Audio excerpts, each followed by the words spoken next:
Uno, ¿me coges ahí? Bueno, buenos días a todos y me alegra otra vez que estén por aquí. Continuamos entonces con el curso de Fundamentos de Astrofísica Estelar. En esta etapa de fundamentación científica, estamos, digamos, adquiriendo algunos elementos fundamentales para contextualizar y entender lo que vamos digamos, a ver en detalle en relación con las estrellas.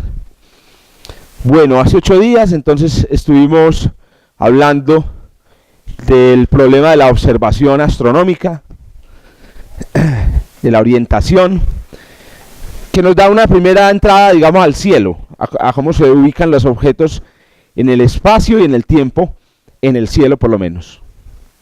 Bueno, en esta sesión y en la próxima nos vamos a ocupar de la instrumentación. Y esto es muy importante porque la instrumentación representa la mitad de digamos, del poder o la mitad de nuestras capacidades de acceso al conocimiento sobre el universo. Hay dos poderosas herramientas, digamos, que nos permiten conocer las cosas en astrofísica. Una que no es tan apreciada y muchos incluso la consideran no es válida, que es la teoría. Y en realidad la teoría a veces es prácticamente lo único que uno tiene en astrofísica para decir algo sobre un objeto. Por eso la pongo de primero. La teoría es una herramienta fundamental. Por ahí dicen que toda buena ciencia es ciencia a priori, es decir, ciencia que se hace desde la teoría, desde las especulaciones educadas sobre el universo. Esa era la especialidad de los griegos y lo que hizo grande, pues, digamos, a la filosofía griega. Y la otra, naturalmente, es la observación, y es muy interesante aquí señalar que en el caso de la astronomía no existe, por ejemplo, la experimentación, que sería otra manera de acceder al conocimiento del universo, que fue la manera como Galileo nos enseñó a hacer física, por ejemplo. Experimentar, hasta Galileo la experimentación no era considerada, digamos, como una actividad seria dentro de la búsqueda del conocimiento. Experimentar es organizar ejemplos de cosas en el universo que le permitan a uno saber cuáles son las leyes fundamentales. Lamentablemente nosotros no podemos organizar ni crear una estrella en un laboratorio, entonces todo lo que hacemos, todo viene de observar lo que hay. Lo que hay ahí, mijo, como le dicen a uno en el éxito, ¿cierto? Bueno, cualquier otro almacén, pues, para YouTube. Muy bien, entonces, ¿qué vamos a hacer? Para poder entender cómo la observación nos puede dar información sobre cualquier sistema astrofísico, vamos a tratar de entender mejor cómo funcionan los instrumentos de los que se vale la observación y la astronomía. Hace 8 días hablamos sobre el instrumento fundamental de la astronomía, que es obviamente el ojo humano, y hoy vamos a hablar fundamentalmente de los instrumentos, lo que podríamos llamar instrumentos telescópicos. Y en la próxima vamos a hablar ya de los espectroscopios y los telescopios en otras longitudes de onda. Muy bien. Entonces, nuestro propósito en este par de sesiones va a ser tratar de ahondar lo que más podamos, pues lo que nos permita el tiempo, en los instrumentos. Tratar de conocerlos bien, saber cómo funcionan, cuál es la información exactamente que pueden proporcionar. Por ejemplo, cómo se usan. Bueno, esto es una cosa nueva para este curso, aunque en la mayoría, digamos, aunque en realidad nos deberíamos concentrar en los instrumentos profesionales, que son con los que se obtuvo la información sobre las estrellas. Este semestre, pues, decidimos además agregar algo de información sobre instrumentos que uno pueda conseguir y utilizar. A eso súmele que hoy en día los aficionados que utilizan instrumentos astronómicos están utilizando una instrumentación que ya es una instrumentación prácticamente profesional. Bueno, entonces el día de ustedes, si el día de mañana ustedes quieren dedicarse a hacer algo muy serio en la astronomía, podrían hacerlo incluso con instrumentos como los que vamos a describir. Bueno, vamos a hablar entonces hoy exclusivamente de lo que yo llamo los instrumentos telescópicos. Pues yo les llamo aquí telescopio, pero digamos, ahí incluiría, por ejemplo, a los binoculares. Ustedes saben que los binoculares, pues esencialmente son 2 telescopios en uno. Y también podría uno incluir, por ejemplo, a las cámaras fotográficas, digamos, convencionales. Las cámaras también son instrumentos telescópicos. Entonces, algunas de las cosas que voy a mencionar aplican también para esos otros instrumentos. No se restringen entonces a lo que nosotros entendemos o conocemos tradicionalmente como un telescopio. Bueno, ¿cuál es la función esencialmente del telescopio en astronomía? El telescopio tiene tres, digamos, capacidades o tres funciones fundamentales, que son las que vamos a estudiar en detalle, y que van más allá de la que le asociamos siempre. O sea, para nosotros el telescopio es esencialmente un instrumento para acercar las cosas, ¿cierto? Que en realidad no es propiamente lo que uno hace, uno no acerca nada, porque las cosas están allá y uno está aquí, sino que uno lo que hace es aumentar el tamaño aparente de esas cosas. Pero además de esta propiedad, que es posiblemente la menos importante, y ahí lo confirmará cualquiera que haya usado un instrumento o haya hecho astrofotografía, posiblemente acercar es lo menos importante, están otras que son la capacidad de recoger más luz, de la que puede recoger el ojo. Esa es una propiedad muy importante. A veces compramos instrumentos astronómicos basados en la asesoría mala de vendedores que creen que esto es lo único importante. Nos venden el telescopio diciendo que no, este telescopio aumenta 500 veces, ¿cierto? Y resulta que el telescopio es un telescopio que tiene apenas una abertura de 50 milímetros. O sea, 50 milímetros es apenas 10 veces el tamaño de la pupila. La propiedad, digamos, más importante del telescopio en realidad es la de recoger la mayor cantidad de luz posible por encima de la que puede recoger el ojo humano. Aquí es donde se puede hacer fotografía, aquí es donde se puede hacer todo lo que nosotros conocemos.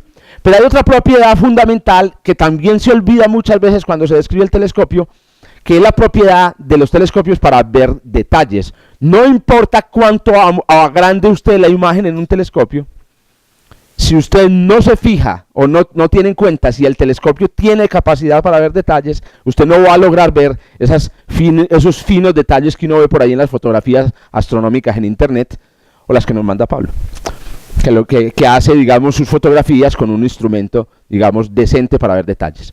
Bueno, vamos entonces a profundizar en cada uno de esos aspectos. Pero vamos entonces con el aspecto más importante de todos, que es la capacidad del telescopio para recoger luz. Capacidad del telescopio para recoger luz. Muy bien. Entonces, ¿qué sucede? Resulta que a nosotros la cantidad de luz que nos llega de cualquier objeto celeste, o incluso de cualquier fuente de luz, se cuantifica, se mide en unas unidades que se conocen como las unidades como flujo de energía o como brillo. ¿Cómo se define, digamos, el flujo de energía o el brillo? El brillo de una estrella o el brillo del sol se define como la cantidad de energía que llega a la Tierra por cada metro cuadrado. Bueno, normalmente, adicionalmente se le agrega por cada segundo de tiempo, porque obviamente usted puede esperar, por ejemplo, 1.000.000 de años y recoger tanta luz proveniente de Sirio como la que llega, no sé, de un planeta. Del Sol. Si usted espera millones o miles de millones de años, podría recoger tanta luz de Sirio. La idea es, para juzgarlos justamente, usted recoge un segundo de luz de cualquier fuente en un metro cuadrado y ese número le da cuánto es. Por ejemplo, del Sol se recibe en la superficie de la Tierra, lo vimos la vez pasada, entre 300 y 400 unidades de energía en cada metro cuadrado. Las unidades de energía aquí, como son por unidad de tiempo, son vatios. Ok, y eso ocurre en toda la superficie de la Tierra. Ahora bien, cuando uno utiliza un telescopio o cualquier instrumento óptico para ver, ese instrumento normalmente no tiene un metro cuadrado, sino que, por ejemplo, tiene, en el caso del ojo, 25 milímetros cuadrados, o en el caso de un telescopio podrían ser, 50 centímetros cuadrados, o podrían ser 1500, centímetros cuadrados, o incluso acaban de construir ahora un radiotelescopio que se llama el Square Kilometer Array, que es un radiotelescopio que puede recoger ondas de radio en 1 kilómetro cuadrado. Entonces, para calcular la cantidad de energía recogida, lo que hace uno es multiplicar cuánto llega por cada metro cuadrado por el área que tiene el instrumento de recepción. Eso es muy sencillo. Si el instrumento tiene 1 metro cuadrado, entonces recoge la misma cantidad de luz que llega en 1 metro cuadrado. Pero si tiene 1 milésimo de metro cuadrado, pues recoge un milésimo de eso. Ya de entrada ahí se entiende para dónde va la cosa. Obviamente, la cantidad de energía que usted recoge en el instrumento para producir una fotografía va a depender esencialmente del área, del número de metros cuadrados que usted tenga disponible. Ojo, no depende del tamaño. No. El tamaño es una cosa, el área es otra cosa, ¿cierto? Una cosa es tener, digamos, una oficina que mide 3 metros, ¿cierto? 3 por 5. Eso es una cosa. 3 metros o 5 metros. Y otra cosa es tener una oficina de 15 metros cuadrados. Son dos cosas distintas, el área y el tamaño. Entonces, el área es lo que determina un poco, es lo que determina en última instancia la capacidad recolectora de luz. Por ejemplo, ¿cuál es la diferencia entre la capacidad de recolección de luz que tiene la pupila humana o el ojo humano y el telescopio espacial Hubble? No sé si ustedes sabían, el telescopio espacial Hubble tiene un espejo que mide 2.5 metros de diámetro.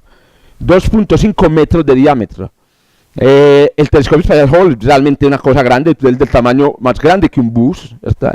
Hay varios museos en el mundo donde hay réplicas y es un telescopio realmente interesante. A pesar de que su tamaño, si ustedes miran la tabla que les pasamos ahorita, y la van a conservar, recuerden todos estos documentos que les estamos entregando, las tareas que les devolvamos, ahorita me recuerdan las tareas, las van a conservar por favor, o en una carpeta o donde sea, y las traen ahí guardadas, metidas en el bolso, lo que sea, pero siempre van a traer cada tabla y cada tarea que hagamos, listo. Es posible que las vayamos a utilizar en algún momento. Entonces calculemos cuál es la diferencia entre la cantidad de luz que recoge el Hubble y la cantidad de luz que recoge el ojo humano. Entonces ya dijimos que la cantidad de luz recogida es el flujo multiplicado por el área. Si yo calculo esta cantidad para el ojo, para el telescopio, entonces tengo la energía del telescopio, es el flujo por el área. Y si calculo la energía recogida por el ojo, también es el flujo, pero por el área del ojo. Si divido esas dos energías, la cantidad de flujo, que es la misma para el Hubble que para el ojo, va a desaparecer de la ecuación y voy a obtener esta relación. La cantidad de energía que recibe el telescopio es a la energía que recibe el ojo, lo que el área del telescopio es al área del ojo. Entre más área haya y en proporción directa, más energía se recoge. Ahora, ¿qué área tiene un telescopio? ¿Qué área tiene un telescopio? Muy bien, en el diccionario Larousse, te les tocó ese diccionario que era con las hojitas verdes en la mitad. En el diccionario Larousse, hoy en día ya todo es Wikipedia, pero a mí me tomó el diccionario Larousse, uno iba a las hojitas verdes y yo disfrutaba las hojitas verdes porque ahí aparecía de qué área era un círculo. Los telescopios, especialmente los pequeños, tienen bocas circulares. Ya los más grandes van teniendo geometría más grandes. El área en metros cuadrados de un círculo se obtiene multiplicando el cuadrado del radio por 3, o para los más precisos por pi. Lo que pasa es que a mí no me interesan las infinitas cifras decimales, entonces yo para qué voy a poner ese número tan feo ahí. 3 veces el cuadrado del radio. Pero como el radio es la mitad del diámetro, entonces el cuadrado del radio es el cuadrado del diámetro sobre 4. Pero como 3 es muy parecido a 4, está aproximadamente el cuadrado del diámetro. Entonces, en nuestras aproximaciones servilleteras, grábense esta regla, el área en metros cuadrados que tiene un telescopio es el diámetro elevado al cuadrado. Elevado al cuadrado del diámetro. Esa es la regla fundamental que hay que utilizar aquí para poder calcular cuánta más energía recibe un telescopio que, por ejemplo, el ojo humano. Entonces hagamos el cálculo. Miremos a ver. El ojo tiene 5 milímetros, por ejemplo, la pupila. ¿Este es el momento de máximo o el momento de mínima? ¿O es un momento intermedio? 5 milímetros. Aquí en este momento, ¿cuál es el diámetro de mi pupila en este momento? Depende de qué me metí anoche. Mientras que no. Acá el diámetro de mi pupila. El diámetro de mi pupila. El diámetro de mi pupila aquí serán, ¿qué?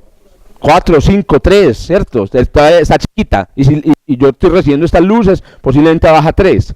En la noche, digamos usted, ¿después de cuánto tiempo? Más o menos. ¿Media hora? Bueno, listo. Después de más o menos 10 minutos usted ya tiene la pupila dilatada. A los 30 minutos ya tiene suficiente reserva de opsinas para poder, digamos, funcionar bien. Muy bien, entonces este es el ojo humano en una condición de observación realista, donde siempre nos falta el amigo que prende la linternita, que prende el iPhone para ver pendejadas. Listo, 5 milímetros. El área de nuestra abertura entonces de 25 milímetros cuadrados. Usted tiene 25 milímetros cuadrados y por ahí entra toda la información sobre el mundo.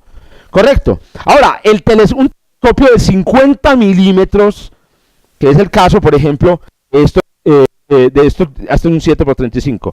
Es el caso, no tengo aquí unos de 50 milímetros, pero es típico, es un típico telescopio. Este es 35 milímetros. En un telescopio de 50 milímetros, que es un poco más grande, el área es de 50 milímetros al cuadrado. O sea, 50 al cuadrado nos da 2500. ¿Por qué los 2500? Ahora sí vamos a poner en práctica todo lo que aprendimos. Hoy vamos a bolear cálculo servilletero a la data. 5 al cuadrado, yo sé que esto lo calculan ustedes muy rápido, ¿cierto? Poniendo ceros, pero entonces esto es 5 por 10 a la 1 al cuadrado, que es 25. El cuadrado se reparte para el 25 y para el 1. Entonces 25 multiplicado por 10 a la 2, y esto es 25 y 2 ceros. 2500 milímetros cuadrados. Quiere decir eso, que un telescopio típico de los que compra uno a peso, o sea, 100.000 pesos en un centro comercial, menos, en una juguetería, tiene un área de 2500 milímetros cuadrados que comparada con la del ojo es 100 veces mayor. O sea que un telescopio que usted compre en una juguetería en Medellín recoge 100 veces más luz que un ojo humano típico. 100 veces, es increíble. Equivale a 100 ojos. Como tener 100 ojos. Bueno, claro que si usted tuviera 100 ojos, a ojos múltiples como los de una mosca, no serviría tampoco. Porque, digamos, bueno, claro que no se dicen las moscas así. La luz que recibe cada ojo no se acumula.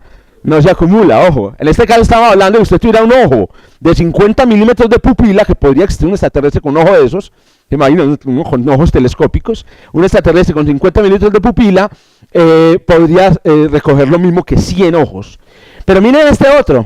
Un telescopio de 10 metros, denme el nombre, por ejemplo, un telescopio que tenga 10 metros de objetivo. Telescopio que tenga 10 metros de objetivo.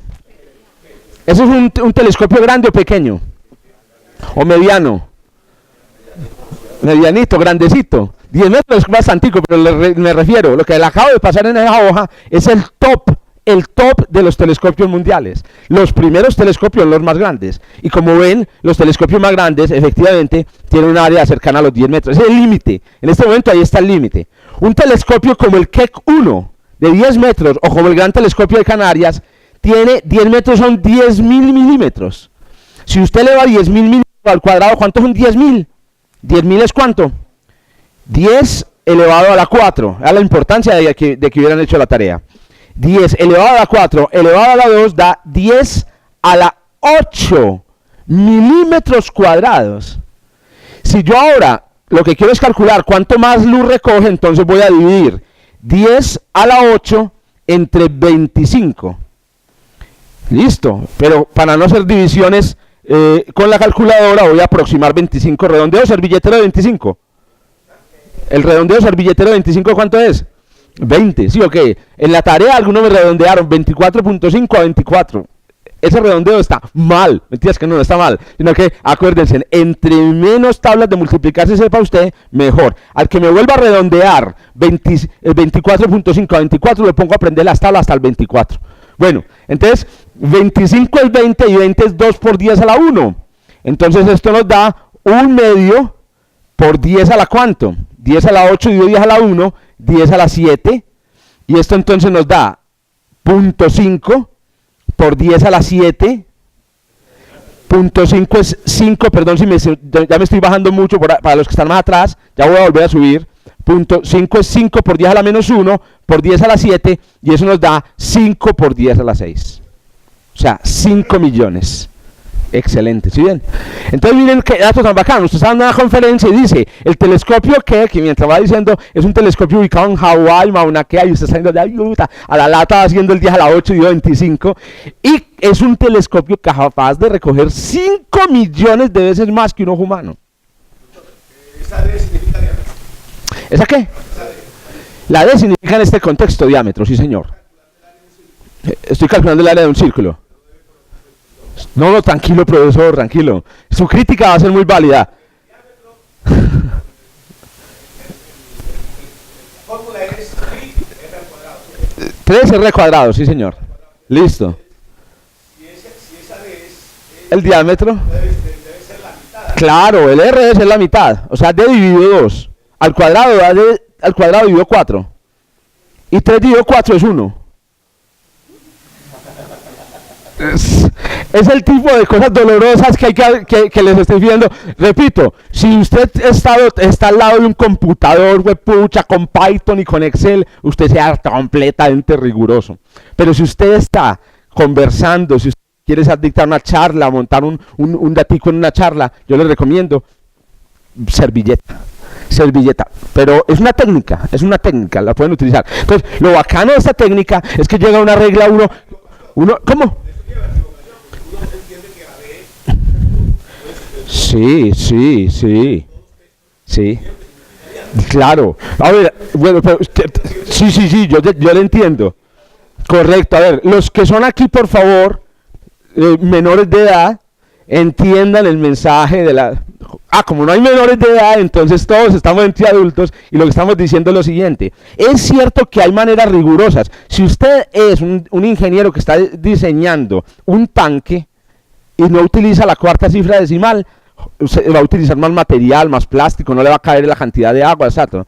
Pero si usted, como les digo yo aquí, lo que está haciendo es tratando de tener una idea numérica del mundo, que es mi mensaje, no se conformen con las palabras, no se conformen con, sí, ese telescopio recoge mucha luz. No, es un telescopio muy poderoso, usted muy poderoso, indica, eso debe ser por billones, miles de billones. No, póngale el número a la cosa. Miren la regla que van a aprender a partir de ahora. Sencilla, y ojalá se la enseñaran a los niños. Un círculo de diámetro D tiene un área aproximadamente el cuadrado del diámetro, que es muy fácil, porque calcular el área de un cuadrado es facilísimo, lado por lado, pero nadie le enseña a uno que el diámetro por diámetro también le da el área del círculo, con un error de ¿cuánto? Más o menos del 25%, pero bueno, 5 millones de veces más radiación. Ahora, ¿ustedes sí saben cuánto son 5 millones? Es el problema. Ustedes realmente, porque 5 millones no parece mucho. Es que uno no sabe cuánto son 5 millones. Otra vez, entonces creo que no los vamos a utilizar. Imagínate, usted tiene un peso y otro tiene 5 millones. Jodas. 5 millones es mucho.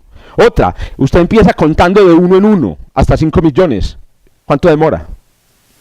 De uno en uno hasta 5 millones, ¿cuánto demora? ¿Cuánto le pone usted, Margie? De 1 en 1 hasta 5 millones. El cálculo del billetero, ya está haciendo cálculo. Uy, aquí ya va la lata. 5 millones. 5 millones. ¿Cuántos años tiene un año? Vean ese dato. 30 millones tiene un año. 30 millones tiene de segundos. ¿Cierto? Entonces 5 millones es la sexta parte. O sea, 2 meses. O sea, usted va a empezar bueno, voy a recoger un número de ojos igual al que puede, a la capacidad del Keck 1. Y usted empieza, 1 ojo, 2 ojos, en termina. No jodas, son mucho, 5 millones de ojos, una cantidad impresionante. Muy bien, empecemos para trabajar, pregunta de recolección. Un telescopio que tiene 1000 veces más área que la pupila, ¿cuánta energía puede recoger?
Entonces, ¿cuánto?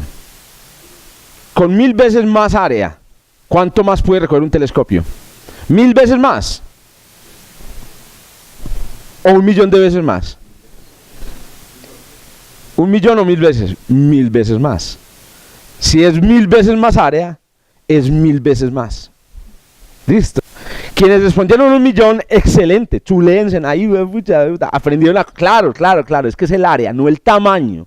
¿Cierto? Me dijeron que eran 1000 veces más área y no más tamaño. Si fuera 1000 veces más diámetro, sí sería 1 millón. Bien. Bien. Telescopios típicos en el mundo digamos, para hacernos una idea de la capacidad de recolección que tenemos. Entonces, los telescopios, por ejemplo, más pequeños que existen en el planeta son telescopios que tienen del orden de 35 milímetros, por ejemplo, de abertura. Estos son binoculares de 35. Ah, estos son 50 también. Ah, qué pena, estos no son 7,35, no están 10 por 50. Yo sí vi a Fercho para todo preocupado. Entonces, la abertura más pequeña es aún más pequeña que esta, que son unos binoculares, por ejemplo, de 35 milímetros. Es muy pequeño. 50 milímetros es un estándar típico entre los telescopios de juguetería.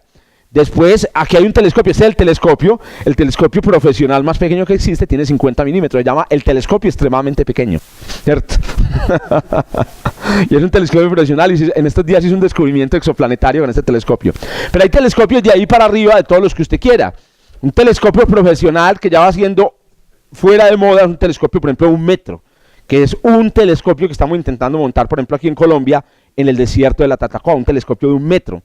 1 metro, 1000 milímetros, 1 millón de veces, 1000 milímetros, perdón, serían entonces 1000 milímetros divididos 5, 200, 4, 500.000 veces más. Bueno, telescopio Sloan, 2.5 metros, es un telescopio muy importante. Con este telescopio se están haciendo, se han hecho los mapas del universo que tenemos actualmente, la distribución de galaxias en el universo, se han hecho con este telescopio Sloan. Hay un proyecto muy bonito que se llama el Galaxy Zoo, que es que uno clasifica galaxias, le muestran imágenes, uno es una persona normal, le muestran una imagen, le dicen, ¿es una galaxia espiral o es una galaxia elíptica? Y uno dice, pues yo creo que es espiral, listo, siguiente. Y así lo ponen a un montón de gente a trabajar gratis, ¿cierto? Y al final los astrónomos le publican los artículos con lo que usted hace. Bueno, los datos de ese proyecto Galaxy Zoo se sacan de los datos que obtiene el telescopio Sloan.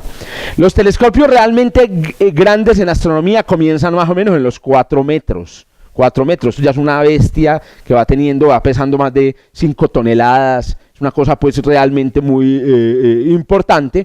Y este es, por ejemplo, uno que hay aquí en Sudamérica, el telescopio SOAR de Brasil.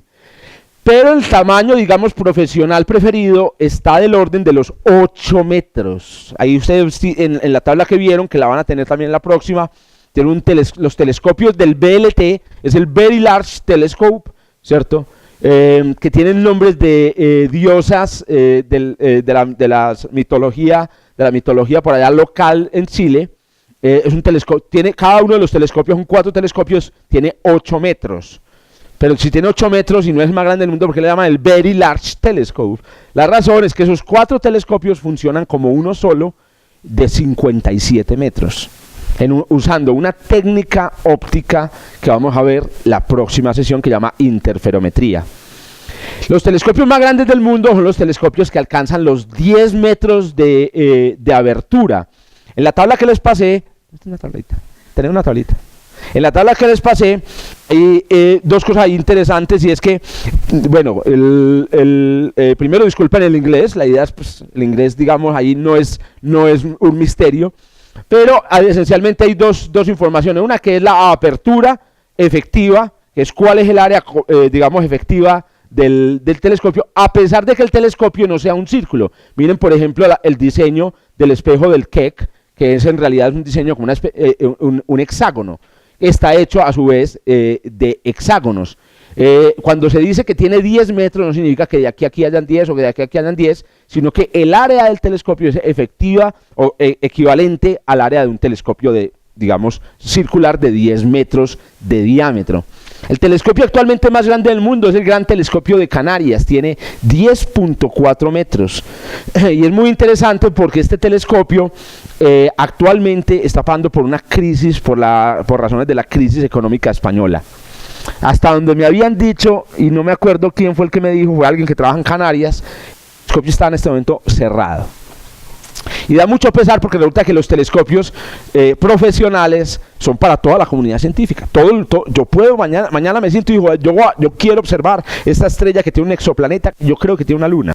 Y yo me puedo sentar, escribir una propuesta observacional. Eso es complicado, uno tiene que saber todo el detalle de la instrumentación, pero yo la mando al GTC y allá me la reciben. El problema es que me la acepten, ¿cierto? La aceptan. Resulta que las que aceptan, las que supuestamente aceptan, de todas las que se mandan, más o menos 1 en 10 se aceptan.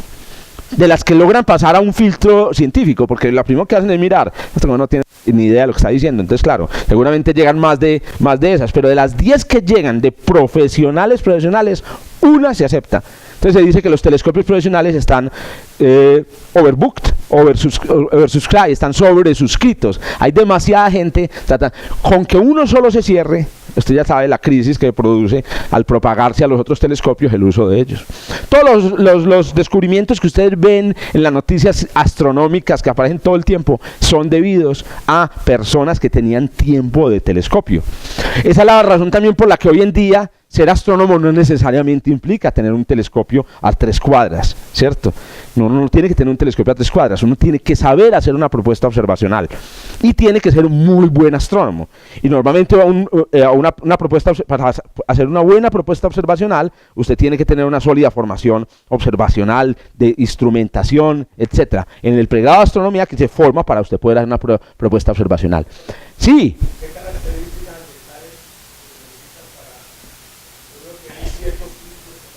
Sí, sí, correcto. Perdón, no sé si habrán ya visto algunos videos, pero ya se darán cuenta de que todos aquí escuchamos perfectamente a los compañeros, pero en el video no sé absolutamente nada. No, lo que yo estoy preguntando... En resumen, la pregunta es, sí, ¿cuáles? Sí, ¿qué características geográficas o ambientales se necesitan para montar un telescopio? Porque claro. Yo, por ejemplo, que no en todas partes montan un telescopio. Por ejemplo, yo veo que Chile... Ese es como muy... Sí, ese es el sitio. Es un sitio como muy excelente para esas cosas. La capital mundial de la astronomía, hermano. Sí, entonces yo quiero pues... No, esencialmente en las condiciones que tiene que tener un sitio para montar un telescopio es que no sea Medellín. Bueno, entonces que no. No.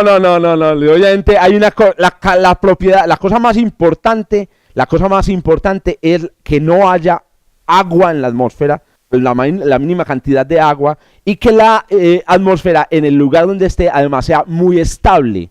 Entonces normalmente eso se consigue a gran altura, entonces en montañas. La mayoría de esos telescopios están ubicados en montañas. El telescopio más bajito que hay es precisamente el BLT, que no está ubicado en una montaña como de 3.000 metros de altura, pero el telescopio que, por ejemplo, para subir al Keck uno tiene que hacer como un alpinista, pues tiene que ir a una estación base y a ir acostumbrándose. El Keck está a más de 5.000 metros de altura y así sucesivamente. Entonces, pero también usted lo puede hacer en un lugar seco con una atmósfera tranquila. En Colombia, por ejemplo, nosotros tenemos grandes picos, como por ejemplo los nevados. Los parques de los nevados aquí son muy buenos, pero tienen un problema de acceso y el vergajo, ¿cierto? Uno para llegar a un parque de esos tiene que voltear mucho. Entonces imagínese ahora llevar una autopista hacia allá para llevar un espejo importante, pero todavía se está estudiando. Y lo otro es los desiertos, los lugares desérticos, la Guajira, la Tatacoa, porque no es un desierto sino un bosque tropical seco, y por ejemplo Villa de Leyva. Son lugares de alturas no muy grandes, pero son secos. El problema, por ejemplo, es que en la Guajira la atmósfera es inestable porque ventea mucho. Y en los lugares terminan siendo unos pocos. La Villa de Leyva está muy cerca a regiones muy pobladas, ya está muy contaminada lumínicamente, y hasta el momento lo que hemos visto nosotros es que la Tatacoa todavía se salva. Todavía se salva significa que hay que frenar a Neiva, que no se desarrolle más Neiva para que podamos montar el telescopio. Bueno, ya veremos. Bueno, los próximos grandes telescopios van a tener del orden de 40 metros de abertura. Este está ya digamos en estudio, ya está digamos a punto de comenzar digamos la construcción. Un telescopio de 40 metros que va a estar ubicado en Chile, y hay otro telescopio americano que va a estar ubicado en Hawái, también de tamaños parecidos. Los otros telescopios importantes son los telescopios que hay en el espacio, ¿cierto? Ahora estamos esperando el lanzamiento del próximo gran telescopio espacial, que es el James Webb Space Telescope, el JWST, que miren el tamaño que va a tener, la abertura que va a tener en relación con la del Hubble. Pregunto yo, ¿a cuántos Hubble va a equivaler un JWST? Entonces usted está dando una conferencia en un colegio, en una universidad, y dice, bueno, van a construir un nuevo telescopio, el telescopio va a reemplazar al Hubble, y va a equivaler a ¿cuántos Hubbles? A ver, ¿usted qué diría? ¿A cuántos Hubbles va a equivaler el telescopio JWST? Entonces vemos el diámetro, no ya alcanzan a ver el diámetro. El diámetro del telescopio JWST es 6.5 metros, redondeo sobre billetero 6 metros. El diámetro del telescopio espacial Hubble es 10.4 metros, redondeo sobre billetero 2. ¿Ok? 2. Entonces, el telescopio JWST es ¿qué? 3 veces más, equivale a 3 Hubbles. No equivale a 3 Hubbles. Es más grande que 3 Hubbles. Pero es que no es el problema, el tamaño muy bonito, que tenga una nave muy grande, etcétera. El problema es cuánta capacidad de recolección de luz tiene. Como es 3 veces más grande, tiene un diámetro 3 veces mayor, ¿cierto? El área de este telescopio es al cuadrado ese factor. No es 3 veces mayor, sino 9 veces mayor. Calculen el área. El área de 6 es 36, el área de 2 es 4, ¿cierto? El área de 36, y 36 dividido 4 es 6, ¿correcto? Perdón, espérate, 9. Las tablas de multiplicar, bueno. Entonces, 36 metros cuadrados contra 4 metros cuadrados da más o menos un factor de 9. 9 veces. Entonces, el telescopio JWST equivaldrá a casi 10 Hubbles juntos. Imagínate hasta dónde uno puede ver así. Ustedes han visto las cosas que ha visto el Hubble. Imagínense lo que va a ver el JWST con una capacidad 10 veces mayor de recolección de luz, sin mencionar otras cosas. ¿Cuál es el único problema? El único problema es llevarse una cosa de 6 metros, un espejo armado de 6 metros para el espacio, en una nave espacial. Y ustedes saben cuál es la solución. Es que se va a ir plegado. Entonces lo llaman el telescopio origami, ¿cierto? Va a ir plegado. Y yo le digo, donde falle una bisagra, huevón, donde falle una bisagra, lo que van a llorar es el telescopio que ha costado como $7.000 millones. Van a llorar, y lo que vamos a llorar los astrónomos del mundo al ver reducida nuestra capacidad de observar y de extender la vida del Hubble, y también al ver impactado nuestra poder de convicción ante los políticos, porque van a decir, no muchachos, ¿cómo así? Les di 10.000 millones, 15.000 millones de dólares, y eso no abrió, no jodas. Entonces, yo no quiero estar en el trasero, en los pantalones del que tiene a cargo esa misión. ¿Qué hubo, Juan? ¿Cuál es la diferencia entre la configuración de los espejos? Pues, ¿por qué se utiliza, por ejemplo, hexágonos? Pues, ¿por qué no utilizar de una vez un círculo? Claro. Entonces hay una cosa muy interesante que dice aquí, ¿qué tipo de espejo es? Entonces ustedes pueden ver en los tipos de espejos que se ven en los más grandes, que son segmentados, y ahí aparece el número. Por ejemplo, el telescopio SALT en Sudáfrica tiene 91 segmentos, pero de ahí para abajo los telescopios tienen la mayoría single significa un espejo monolítico.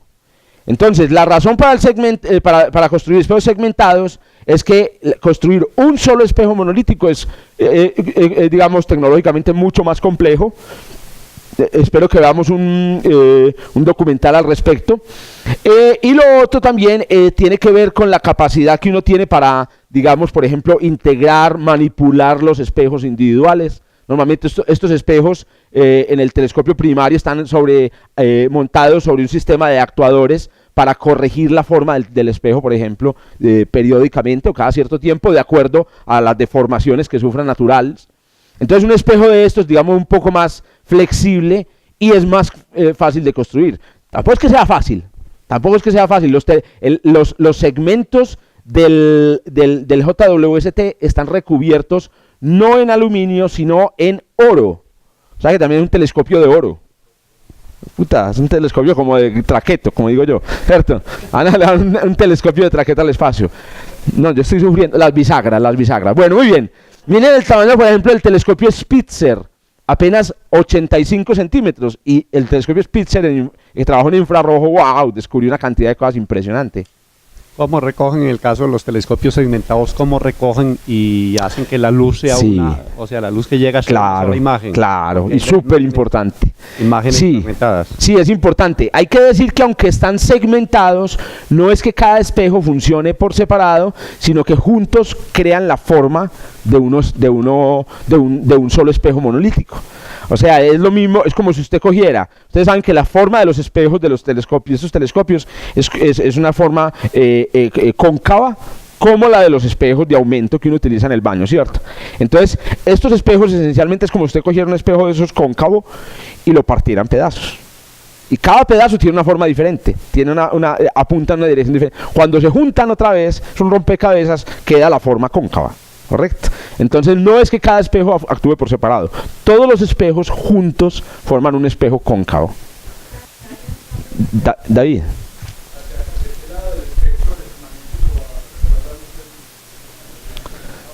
Sí, normalmente los telescopios en el espacio pueden trabajar desde el infrarrojo hasta el ultravioleta. Entonces esto realmente es un telescopio que va a trabajar en todo. El telescopio espacial Hubble, por ejemplo, trabaja en el visible y en el ultravioleta, pero hasta no trabaja en el infrarrojo, pero este telescopio va a trabajar, digamos, en un rango bastante amplio. ¿Qué Olina? ¿Para qué año está programado el lanzamiento? ¿Para qué año está programado? Hasta donde yo sé es para el año entrante, pero nada que un wikipediazo no nos pueda ayudar a hacer. Ha sido movido por los cambios en los presupuestos. 2016, aquí hay 2016 y 2018, pónganse de acuerdo y me avisan. Bueno, hay muchos problemas ahora con la crisis económica.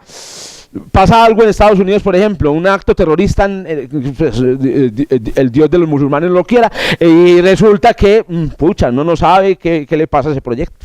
Bueno, el caso es que los espejos ya están siendo construidos, o sea, esto ya está en producción. Lo bueno es que eso no está en el papel, como algunos proyectos de telescopios espectaculares que lo muestran a uno, que son apenas papel, ¿cierto?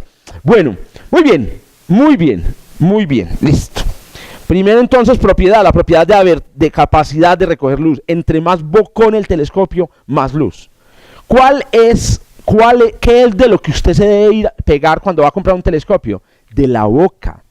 Ah, no, que este telescopio tiene 400, 800 mil, digamos, aumentos, no, que este telescopio le permite a uno ver los cráteres más chiquitos. No me joda, hombre, que yo estoy viendo el telescopio. Sí, está como boconcito el hombre, ¿cierto? Entre más bocón sea el telescopio, esencialmente mejor. Ahora, ¿cuánto cuesta la boca? La boca cuesta, tener una boquita de estas cuesta, ¿cierto? Este tipo de telescopios pues no son muy costosos, pero si usted un telescopio de esto lo quiere ya, por ejemplo, 3 veces más grande, empieza a costarle, porque eso implica un espejo, digamos, también 3 veces mayor. Entre más grande la boca, mejor. Bueno, la segunda propiedad, obviamente, que es del telescopio, que es la propiedad de la que todos nos pegamos, es la propiedad para aumentar o para supuestamente acercar las cosas, ¿correcto? ¿Qué propiedad es esa y a qué se refiere esa propiedad? ¿Por qué decimos que los telescopios acercan? La primera idea que hay que tener en cuenta aquí es que el tamaño de los objetos que nosotros vemos en el cielo no se mide. Esto es un error que a veces uno comete, o que comete, digamos, normalmente uno en la cotidianidad, de la misma manera que uno mide los objetos aquí en la Tierra. O sea, uno ve un caballo a la distancia, una vaca, y uno dice, mira, vaca, pucha, hermano, el caballo casi tiene 2 metros de altura el lomo, ¿cierto? Uno dice así, aunque el caballo sea súper lejos y sea súper chiquito. Uno juzga el tamaño porque tiene recuerdos sobre lo que es el caballo, ha visto el caballo cerquita, porque uno... Pero en el cielo, hermano, no hay manera de decir metros, kilómetros, miles de kilómetros con solo ver. Miren, por ejemplo, esta imagen tan bonita que obviamente no se ha registrado, en donde se compara la Luna con la galaxia de Andrómeda. Esta es una galaxia. Esta es una galaxia que contiene 1 millón de millones de estrellas. Y cada estrella contiene como mínimo 2 planetas, y cada planeta puede contener una luna. ¿Cierto? Es decir, aquí pueden haber perfectamente podrían haber, qué sé yo, 4 millones de lunas allá adentro. Entonces, usted no puede poner al lado la luna o decir que la luna mide tanto y Andrómeda mide tanto usando esta imagen. En astronomía los tamaños son exclusivamente ángulos, no más, no hay nada más, ángulos. Entonces, cuando usted dice cuál es el tamaño de la Luna o de Andrómeda, usted lo que dice es un ángulo. Ahora, ¿qué ángulo es ese? Normalmente el ángulo que uno da es el que hay entre la línea dirigida a un borde del objeto y la línea dirigida al otro borde. Ese es el diámetro. O la línea dirigida a un borde y el centro del objeto, ese es el radio. Por ejemplo, la luna tiene de este lado a este lado, cuando uno mira un extremo de la luna y el otro extremo de la luna, tiene un ángulo o subtiende un ángulo de medio grado. Medio grado. Como ven ustedes aquí, Andrómeda subtiende también un ángulo de medio grado en el cielo. Tamaño angular se le llama. Yo me acuerdo mucho y siempre cuento esta anécdota de cuando ocurrió el bólido en Santander. ¿Se acuerdan del bólido de Santander del año 2010? Hubo mucho revuelo, o sea, eso fue casi un cheleavinscazo aquí a la colombiana. No hubo explosión violenta. Pero me acuerdo que le preguntaron a un señor en la calle que de qué tamaño había sido el bólido. Él dijo, eso era como para ir de unos 3 metros. ¿Cierto? Una caja como de 3 metros. Entonces cuando yo escuché eso, uy, ¿cómo así que 3 metros? Y claro, es que la gente dice 3 metros porque están aquí y ven una cosa a la distancia, no tienen ningún sentido de profundidad. Entonces el sentido de profundidad se lo pone la imaginación. Él pensó que el objeto estaba, miren ahí, este objeto estaba por aquí elevado para unos 20 metros. Entonces dijo, no soy el país de 3 metros y yo estoy viendo más o menos de tamaño. Un caballo. El tipo pensó que el bólido era un caballo. Cuando usted no tiene sentido de la profundidad, usted no puede decir metros. Cuando usted le preguntan de qué tamaño era el bólido, usted dice, no, más o menos 30 grados. Y entonces el que lo escucha dice, oye, este man de que está a 30 grados, ¿cómo así? No, decime cuántos kilómetros. No, pero yo cómo vas a saber, weón, si no sé, a la altura, ¿qué me crees pues a mí? ¿Cierto? Entonces, ángulos. La astronomía es una ciencia de ángulos, y si bien este tema lo había yo puesto en la primera presentación, nunca hablamos de este tema en detalle, y lo voy a hacer porque necesito que manejemos unas unidades muy importantes para la astronomía, y que están asociadas justamente a los ángulos. Bueno, ya habíamos visto en la sesión pasada estas relaciones, ¿cierto? Que nos permiten medir ángulos sencillos utilizando nuestras manos, ¿cierto? Entonces un dedo es 1 grado, un puño son 10 grados y una cuarta son aproximadamente 20 grados. Depende de la mano, aunque no mucho. ¿Se acuerdan de la idea del hombre de Viturbio? Muy bien, ¿qué sucede? ¿Qué es eso de los grados? Recordemos también es eso. ¿Qué es un grado? ¿Cuánto es un grado? De nuevo, yo quiero insistirle en la idea, sean cuantitativos, no importa su profesión, métale números a la cosa y verá cómo el mundo empieza a ser muy distinto. Cuando uno no le pone número a la cosa, es cuando las cosas se empiezan a poner oscuras, se inventan las religiones, se inventan los mitos y le venden a uno predicciones con el tabaco, ¿cierto? Cuando uno le pone números, por ejemplo, es que toma medicina, ¿cómo es que llama esta medicina con venenos? Homeopática, ¿cierto? Esa es una medicina donde ponen un átomo, ¿cierto? Un átomo en un carrito y dicen, ese átomo lo va a curar a usted. Y entonces usted dice, claro, es que es un átomo. Concepto de átomo. Un átomo de talio me va a curar. Usted no le pone números a huevo, nada, hombre. Un escupitajo suyo tiene 10 a la 24 átomos. ¿Cómo puede esperar usted que un átomo le vaya a curar alguna cosa? Entonces ese es un defecto de que no somos cuantitativos. Con todo el respeto a los que tienen frasquitos homeopáticos en la casa en este momento, que a propósito, acuérdense que todos esos frasquitos, todos esos átomos están disueltos en alcohol, de manera que si toman medicina homeopática los van a coger el tránsito, ojalá. Bueno, muy bien, entonces resulta que, ya es que no lo deseo a nadie le deseo eso. Bueno, resulta que es un grado. Usted dice, 20 grados, 18 grados, ¿qué es eso? Póngame eso, digamos, aterríceme. El concepto de grado surgió de los 365 días, como vimos la vez pasada, y surge de dividir, digamos, la circunferencia completa que recorre el Sol en el cielo. ¿Cómo es que se llama el recorrido del Sol en el cielo? La eclíptica, que se recorre en 365 días, buscando el número más bonito cercano a él, 360 partes. Un grado entonces es la 360ª parte de un círculo.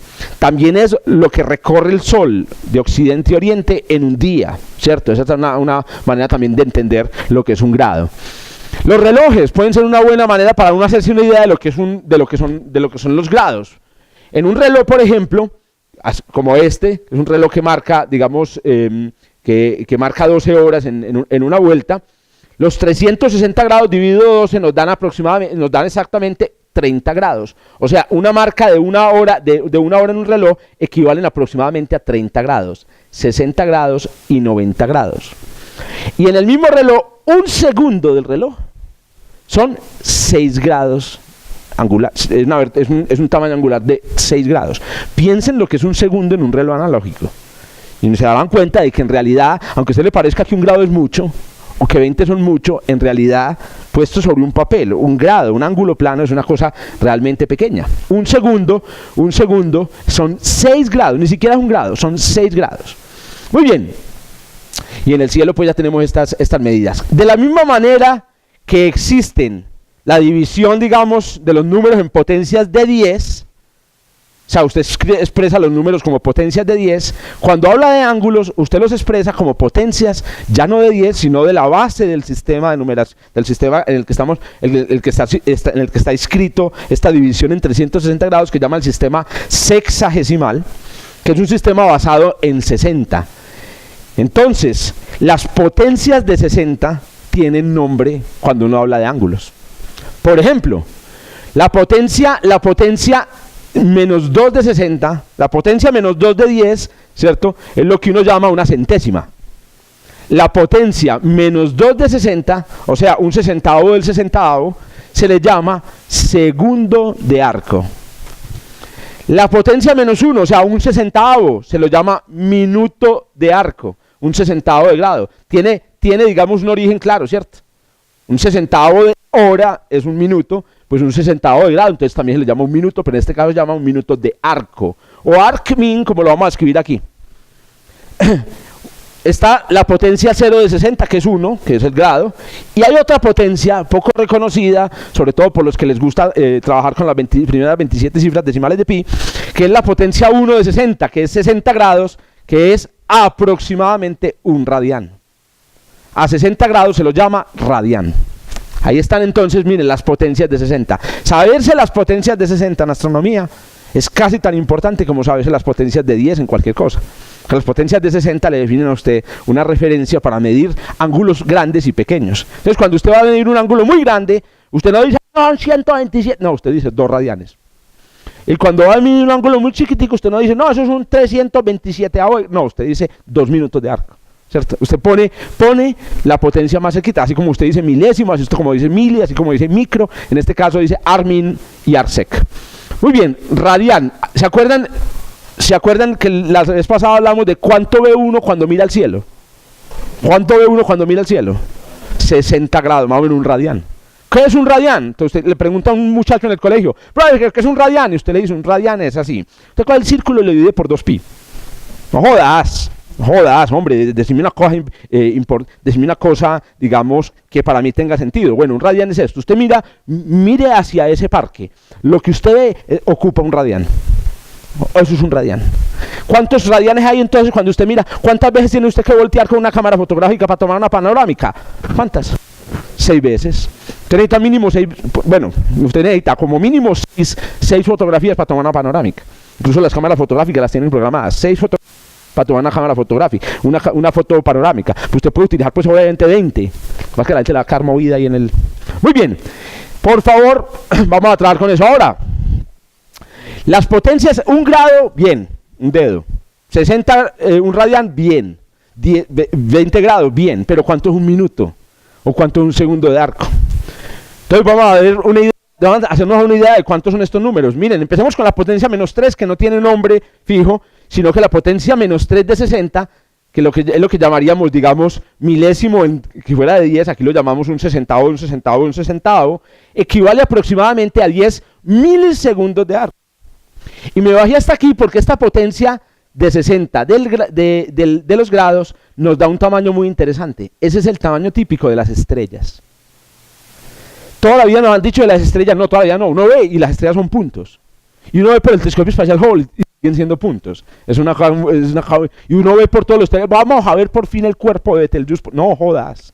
No, las estrellas se ven como puntos por la mayoría de los telescopios. Y la razón es que tienen un tamaño angular diminuto, apenas de 10 milisegundos de arco. La más grande que existe en el cielo, que es Betelgeuse, mide 10 milisegundos de arcos. O sea que otras serán aún más pequeñas que eso. Un sesentavo de un sesentavo de un sesentavo de grado.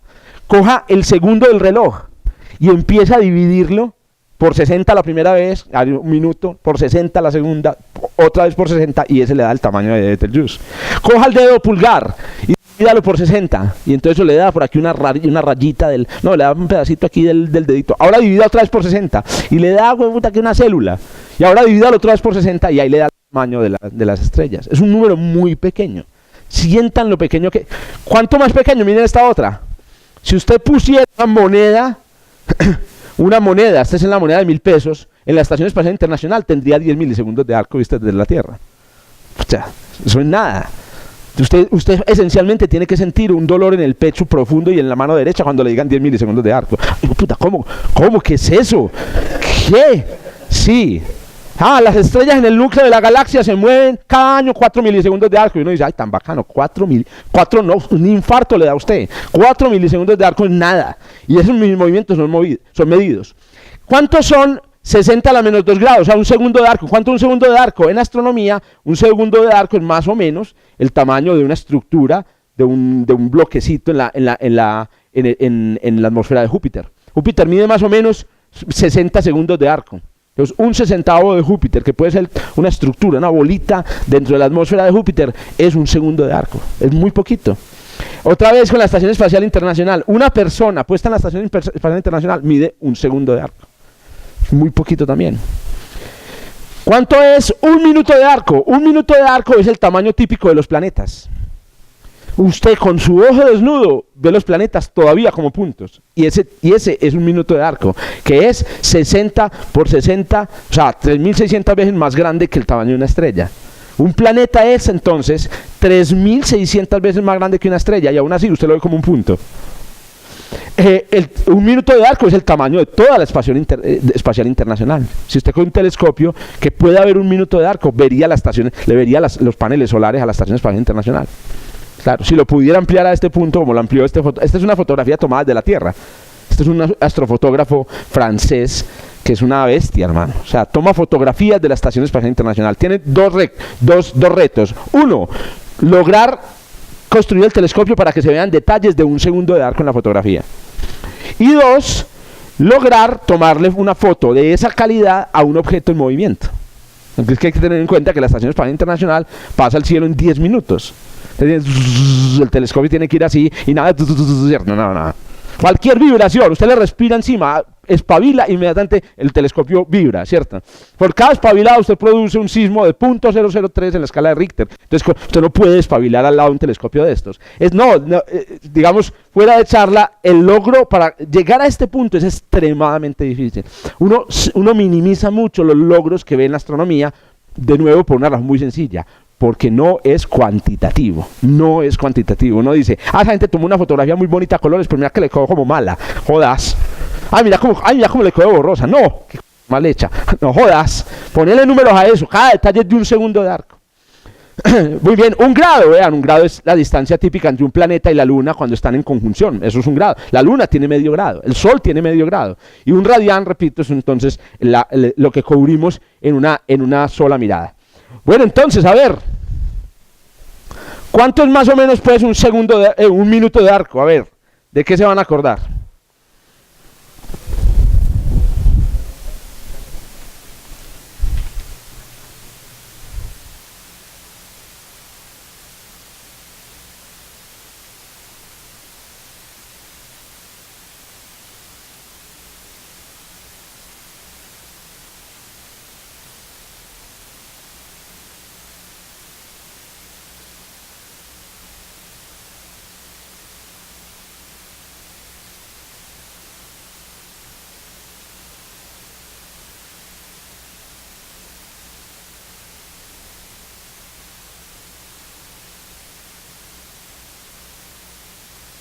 Bien.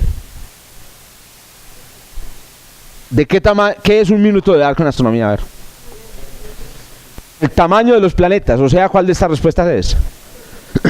El tamaño de Júpiter. Correcto. ¿Quién respondió los demás? Entonces, hombre, ¿de qué tamaño es la Luna en minutos de arco? En medio grado. O sea, ¿cuántos minutos de arco? Entonces, un grado como una hora tiene 60 minutos. Entonces es 30 minutos. La Luna tiene 30 minutos de arco. La mancha roja, ¿qué tamaño es? Más o menos. ¿De qué orden es? Entonces uno dice qué orden de magnitud, porque a veces la mancha roja aparece, desaparece. Segundos. La mancha es segundos de arco. Lo que puede verse en un minuto, pues obviamente esta no es la respuesta. El tamaño de una moneda vista en la Estación Espacial Internacional. ¿De qué eso ya está en el orden de los milisegundos de arco. Correcto.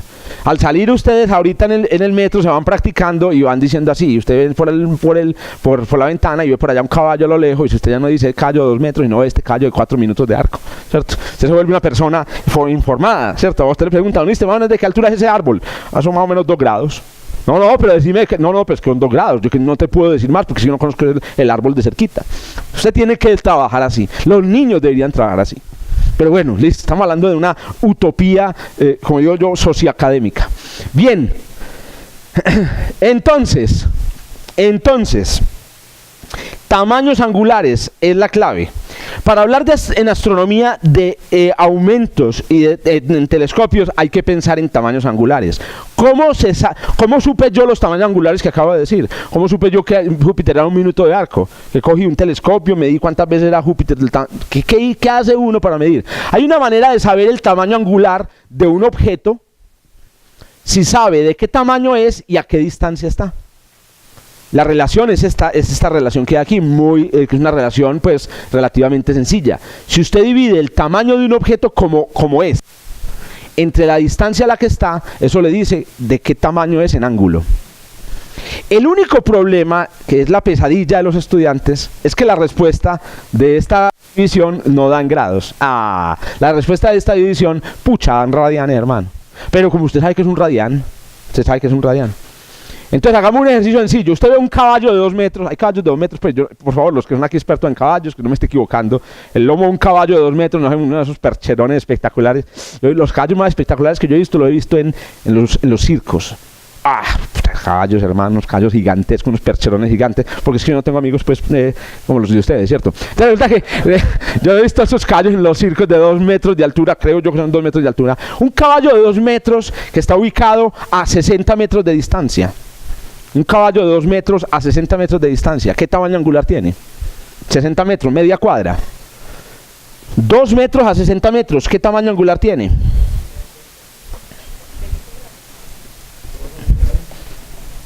Un caballo de 2 metros a 60 metros de distancia.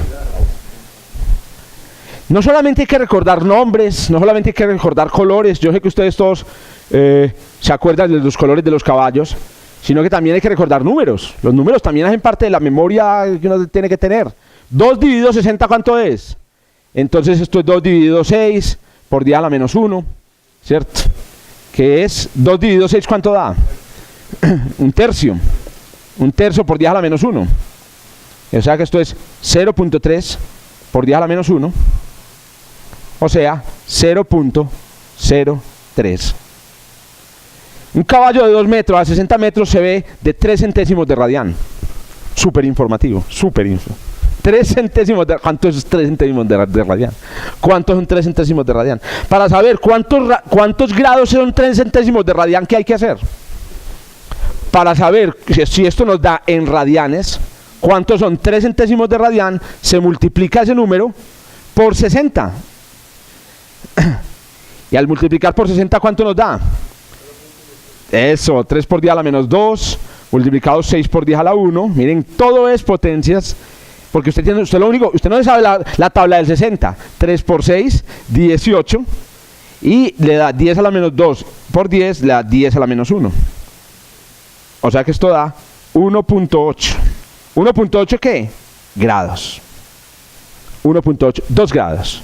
Un caballo de 2 metros a media cuadra son 2 dedos. Ahí fue pucha. Dígame, ¿para qué puede servir eso? No, serio. Ay, María, no era una pregunta retórica, hombre. Tiene una función, una utilidad buenísima. Con los dedos usted podría medir distancias en una finca. Un tipo que tenga una finca con caballos podría mirar un caballo y decir, ay, pues pucha, ese caballo, ¿qué tan lejos está? Si está a 2 dedos, está a media cuadra. Si está a 1 dedo, está a 1 cuadra. Si está a medio dedo, bueno, ya no lo ve, ¿cierto? A medio dedo. Pero si tiene 4 dedos, está pegado usted y corra, ¿cierto? Entonces resulta que usted podría utilizar los dedos para medir distancias. Una cosa fantástica. ¿A alguien le enseñaron a medir distancias con dedos en el colegio? No, exacto. Excepto a los que estuvieron en el pre-kinder de la NASA. Bueno, entonces resulta que hay una habilidad que se podría utilizar ahí. Bueno, solamente los astrónomos utilizan esa habilidad. Bueno, por ejemplo, vamos a medir de qué tamaño es el Sol angularmente. El Sol está a 150 millones de kilómetros y su tamaño es, según Wikipedia, 1.392.000 kilómetros. 1.000.000 de kilómetros. Recuerden, en ese momento usted le tiene que doler la úlcera. Cuando lo tiene 1.000.000 de kilómetros, weón. Arranque usted en su carro. Lo que es 1 kilómetro. ¿Ustedes han contado cuánto 1 kilómetro en un carro? Bueno, la primera vez la cuentan. 1 kilómetro en un carro, pero sin semáforos. 1 kilómetro en un carro es ver el numerito del espedómetro pasar 10 veces, 10 veces, listo, es 1 kilómetro. Ahora cuente 1.000.000 de esos. ¿Cuánto es eso? Si usted por cada hiciera 1 kilómetro en un segundo, bueno, si usted hiciera 1 kilómetro en un segundo, algunos por ahí en las carreteras en Alemania lo hacen, con 1 kilómetro en un segundo, usted se demoraría aproximadamente, ¿cierto? A ver, serían 30 millones, sería un 30avo de año, y un 30avo de año, ¿cuánto es un 30avo de año? Ayúdenme, por ahí unos 15 días. No sé, algo así. Muy bien, 15 días recorriendo 1 kilómetro por segundo. Esto es una cosa para que le dé a uno un infarto. ¿Cuál es el tamaño angular del Sol? Entonces el tamaño angular del Sol servilletero es la división de 150, que redondeo servilletero es 100 millones. Ay, fue pucha, yo puse, perdón, a ver. Ah, no, perdón. El tamaño del Sol, que es 1.392.000, que es 1 millón, dividido la distancia, que son 150, que son 100 millones. Correcto. Y cuando usted divide 10 a la 6 entre 10 a la 8, le da 10 a la menos 2. Si eso lo multiplica por 60, y 66 por 10 a la 1, se le da 0.6. Entonces el tamaño del Sol servilletero es 0.6 grados. Póngame atención a una cosa. Calcular no significa hacerlo rápido. Entonces yo les pido a todos, especialmente quienes no han todavía terminado de practicar, no entregaron nunca la tarea y quieren saber esto, que hagan esto a la velocidad a la que sea, que la puedan hacer. Yo no lo puedo hacer, digamos, más despacio porque aquí me quedaría. Entonces hagan esto más despacio, ustedes ahí, digamos, más adelante, y verá que el cálculo es muy sencillo, es sumar y restar, sumar y restar, sumar, restar, multiplicar. Eso es básicamente lo que estamos. 0.6 grados. Ah, pero es que mire ese redondeo tan malo que usted dice que 1.392.000 a 1 millón, no jodas. No, pero piensen en lo siguiente. Cuando hice ese redondeo, el tamaño me dio 0.6 grados y el tamaño del Sol es 0.5 grados. O sea que el número es como bien. Ustedes saben que el Sol y la Luna tienen más o menos el mismo tamaño angular. Como el ejemplo del caballo. Una de las ventajas de esa relación entre tamaño angular y distancia es que uno puede utilizar esa relación para determinar distancias en astronomía. Uy, distancias, wow. Ya uno puede determinar distancias. ¿Y cómo la puede hacer? Entonces, para determinar la distancia, usted sabe que un dedo son media cuadra, entonces 4 dedos es la mitad. Hay una manera de determinar, y esto se escribe así, y es la distancia de un objeto en astronomía es qué tamaño tiene dividido cuál es su tamaño angular. ¿Qué tamaño tiene dividido cuál es su tamaño angular? Entonces aquí hay un ejemplo. Saturno tiene 120.000 kilómetros de tamaño. Y cuando uno lo mira por un telescopio, el disquito sin anillos mide 20 segundos de arco. A ver, ya ustedes 20 segundos de arco inmediatamente les debe pintar algo en la cabeza. Eso es lo que es las matemáticas en la ciencia. La matemática en la ciencia es una cosa que usted suelta y en vez de usted pensar, ay, yo no sé de números, no me sé las tablas, no, usted le den un número y usted ya pinta algo en la cabeza.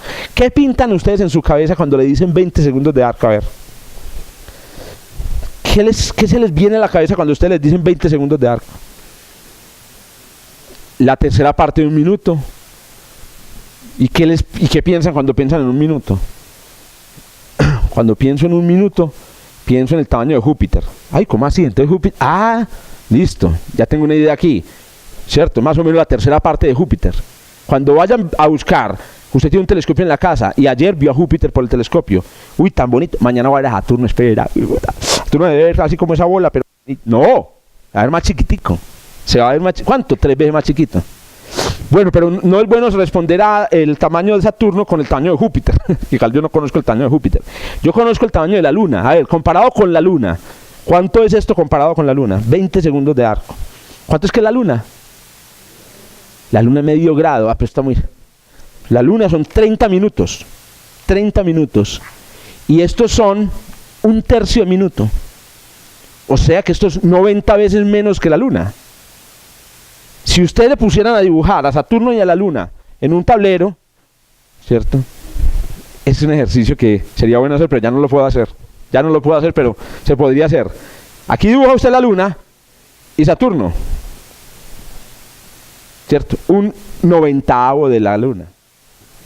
También hay un fenómeno muy bonito que llaman las ocultaciones de Saturno por la Luna, y es cuando la Luna pasa encima de Saturno. Yo vi la primera en el planetario con Mauricio Gaviria, y yo, que supuestamente tenía, digamos, una formación académica, cuando miré, me sorprendí de la diferencia de tamaño. Yo esperaba ver un Saturno, pues es que uno espera como chiquito, uno dice, ¡ay, la Luna, Saturno! Y allá que está no. Yo vi una cosa diminuta por allá en la esquina de la Luna, yo dije, ese es Saturno. Y claro, ¿cuál es la razón? Es que cuando uno mira Saturno por un telescopio lo ve ampliado mucho más que ve cuando mira la Luna. Entonces, Saturno es más o menos un 90avo de la Luna. Es difícil pensar, Sí, ¿cierto? Nosotros no estamos diseñados de manejar potencias de 60. ¿cierto? sí, no estamos Entonces, acostumbrados. cuando usted viene y pregunta, ¿cierto? ¿Qué pensamos? Sí, ¿Cierto? A uno, pues, para ser sincero, a uno le cuesta eso dificultad. y para ser sincero, Sí. yo sé. Sí. Sí, es decir, lo que quiero decir No, es lo siguiente. en serio, sí. No, es serio. Es decir, Sí. yo estoy seguro que a nadie se le pinta la... Es como que a mí me dijera, Pablo, el nombre de una molécula, y usted me dice, a ver, ¿qué enfermedad te imaginas con esta molécula? Y Pablo sabe que yo le doy a él moléculas y la gente piensa en Diga, enfermedades. Por ejemplo, que piense angularmente del tamaño de un caballo. Eso. Ajá. Pues yo no sé pues si de pronto aquí mis compañeros me disculpan lo que voy a decir, pero eso no está diseñado para nosotros que apenas somos neófitos en esta situación. De acuerdo, pero esa es mi es verdad. hipótesis. ¿Mi hipótesis cuál es? Sí. ¿Y para qué es la educación? Sí, por eso. Bueno, esto no es educación, esto es una educación informal. Sí. ¿Para qué es? Para moverlo a usted a pensar en cosas nuevas. Claro. Entonces, no estoy diciendo que usted no vaya a entender, Alberto, la astrofísica si no entiende esto. Lo que estoy diciendo es, si usted entendiera esto, le pondría números al conocimiento. No se quedaría solamente con la superficie, no se quedaría con los numeritos, que repito, son un engaño muy jodido, hasta en la astronomía. Sí. En la astronomía también los números engañan. Con la astronomía usted también puede engañar a un montón de gente porque no le da los números. Ahora, yo lo que trato de asociar es lo siguiente, ¿cierto? Hombre, como, y valga la redundancia, hombre, distancia astronómica, pues, son números demasiado grandes. Sí. Entonces hay que buscar la forma de simplificarlo, ¿cierto? Ajá. Y se creó este lenguaje. Sí. Es un lenguaje. Sí. ¿Ya? Entonces uno tiene que adaptarse a este lenguaje. Claro. Pero que nosotros estemos acostumbrados a pensar Sí. en arco. En segundos de arco. Eso apenas lo vamos a Sí. comenzar a pensar. Sí, exacto. De acuerdo. Muy bien. Muy bien. Ahora la pregunta es, o el punto también es una digamos, reflexión. ¿Por qué no? ¿Por qué no estamos acostumbrados a pensar en arcos? Es lo que yo digo. Tal vez no estamos acostumbrados a pensar en arcos porque a nadie le da la gana de poner a un niño a ejercitarse diciendo el tamaño de las cosas con arco. Pero bueno, muy bien. Entonces miren el cálculo que uno puede hacer. Usted puede calcular por un telescopio la distancia de un planeta. Ese es el punto. Es una habilidad muy bacana. ¿Y cómo la calcula? Miren esto. Si usted sabe el tamaño del planeta, es que el problema, al tamaño del planeta. Entonces, yo divido el tamaño real por el tamaño angular, pero el tamaño angular aquí está en 20 segundos de arco. Pucha, ¿cuánto son 20 segundos de arco? Para poner el tamaño angular aquí lo tengo que poner en radianes. Entonces tengo que pasar 20 segundos de arco a radianes. Entonces, primero divido por 3600, que obviamente en redondeo servilletero es 4000. Y al hacer la división me dan estos grados. Voy a utilizar aquí G por M en vez de grados. Y para pasar de grados a radianes tengo que volver a dividir por 60. Y eso me dan 10 a la menos 4 radianes. Ese es el tamaño angular de Saturno. 10 a la menos 4 radianes. Una vez yo tengo el tamaño de Saturno en radianes, la distancia es su tamaño real dividido el tamaño angular. El resultado es nada más y nada menos que esta cifrita. Otra vez, ¿cuántos se infartaron en este momento? 1.000 millones de kilómetros. Saturno está a 1.000 millones de kilómetros según vi por el telescopio. 1.000 millones de kilómetros. La distancia real es 1.154 millones de kilómetros. ¿Cierto? Miren que un redondeo servilletero no te elimina información interesante. Esta técnica es una técnica bastante utilizada en astronomía en ciertas situaciones. Por ejemplo, hace poquito el profesor Ignacio Ferrín es un experimento, digamos, que puede ser clásico y se lo voy a proponer para que ustedes lo intenten hacer. Es un experimento para medir el tamaño de la Tierra. Usted se imagina el patio de la finca, tiene una cámara fotográfica digital, Cualquiera, yo sé que a Margie le gusta tomar foticos y usted se sienta y lo ven los amigos, ¿qué está haciendo en este frío, hombre? Y con esas sillas rimas ahí. Bueno, entonces vos le decís, no, aquí midiendo el tamaño de la Tierra. Jodas, ¿cómo va a medir el tamaño de la Tierra? Entonces miren la idea del profesor Ignacio Ferrín. Si usted toma la fotografía, una fotografía de la Luna, cuando sale por el horizonte, la Luna está aquí. Cuando sale, a ver, vamos a ver, voy a tratar de hacer el dibujo lo mejor que pueda. Vamos a mirar. Aquí está la Tierra y aquí estoy yo. Muy bien. Y aquí está la Luna. Entonces usted toma una fotografía de la Luna cuando está sobre el horizonte, ¿cierto? A tomarla pues por aquí. Cuando está sobre el horizonte. Listo. Entonces, ¿esto qué es? Está en luna llena, son las 6 de la tarde. Luna llena, 6 p.m. Espera cuántas horas para que la luna llegue al meridiano local.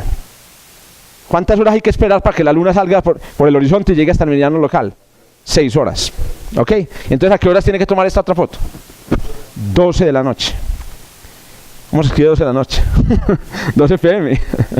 Porque el otro es 12 m. Esa es una discusión que hay en el mundo. 12 p.m. Correcto.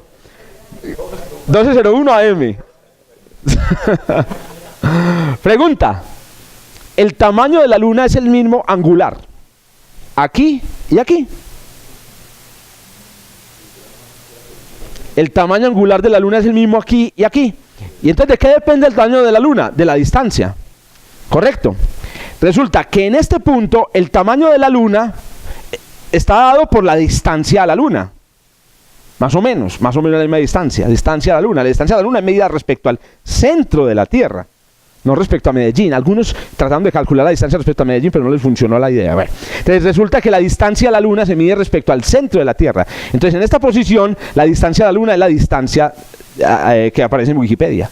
Pero en esta posición, ¿cuánto vale la distancia a Jorge Zuluaga, a Margie? En esta posición la distancia no es la distancia de la luna, sino la distancia de la luna menos el radio de la Tierra. O sea, la luna cuando se ve por el horizonte está a 384.000 kilómetros y cuando está arriba está a 6.400 kilómetros más cerca. Y entonces si usted toma una fotografía en el horizonte, el tamaño angular debe ser mayor o menor. Como está más lejos, debe ser menor, y cuando está arriba debe ser mayor. Coge dos fotografías, tiene que ser la cámara puesta en el mismo lugar, tiene que estar despejado a las 6 y a las 12, esa es la parte difícil. Usted toma la fotografía, y mueve la cámara sutilmente, la pone apuntando hacia donde va a terminar, y toma la fotografía a las 12 de la noche, y después coge en Photoshop y las compara todas. Y coge esta fórmula y saca el tamaño de la Tierra. Cuarto de primaria, usted hace experimento con los niños, y esos niños, hermano, pucha, esos niños van a ser distintos. Abogados distintos. Abogados o periodistas, artistas distintos. Comunicadores distintos, porque van a ser niños que van a decir, yo tengo el poder de medir la distancia a la luna. Bueno, hagamos este problemita para que terminemos esta sesión, y es esto. Muy bien. Este es un problema ya concreto. Esto ya es astronomía ya concreta. Démonos ahí, hay unos 5 minutos.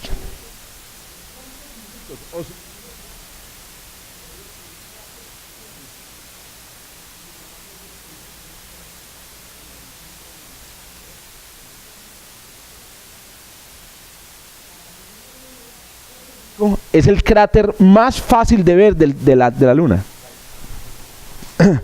Copérnico. Cráter Tycho está por aquí, creo. Aquí, este es el Tycho. Y este es Copérnico. Este es Copérnico, Tycho. Entonces resulta que, vamos a mirar, de qué tamaño es el cráter más fácil de ver en la Luna.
tamaño angular del cráter Copérnico. ¿Cuánto nos dio? A ver, que alguien tiene un número. 1 grado, 2 grados, 1 segundo, 1 minuto, 6 segundos de arco. La clave es dividir 86 entre 384.000. Eso es lo que hay que hacer, dividir, pero como lo que le da a uno le da en radiana, hay que multiplicarlo por 60. Hay que hacer una división y una multiplicación. No, yo no me sé no me pongas a dividir 86 384, yo no sé de eso. Entonces, ¿qué es lo que voy a hacer? Voy a hacer un redondeo servilletero. 86, ¿cuánto es un redondeo servilletero? 90. ¿O cuánto dijeron? No, 100. Ah, bueno. No, 90. Tampoco no nos perdamos de todo. No, pero si pusieron 100, no, pues digamos, no, tampoco borren todo lo que hay, sino que 90 es suficiente porque yo me sé las tablas del 9. Es que no se saben las tablas del 9, ya me la pillé. Y 384.000 redondeo servilletero. 400.000. Entonces 90 dividido 400. 90 dividido 400. Eso, algunos tendrán sus técnicas. 90 dividido 400.000. 9 dividido 4, la mayoría de las veces es 2. Y 10 a la 1 dividido 10 a la 5 es 10 a la menos 4. No sé si se acuerdan que Saturno medía 10 a la menos 4. O sea, el cráter Copérnico mide el doble de Saturno. ¿Qué hubo? Buscando aquí en Wikipedia, ese que está señalando ahí es el cráter Tycho, el cráter... Muchas gracias por la corrección ahí, Juancho. El cráter Tycho. Muy bien, el tamaño angular entonces, en grados, será el tamaño en radianes, 2 por 10 a la menos 4, multiplicado por 60.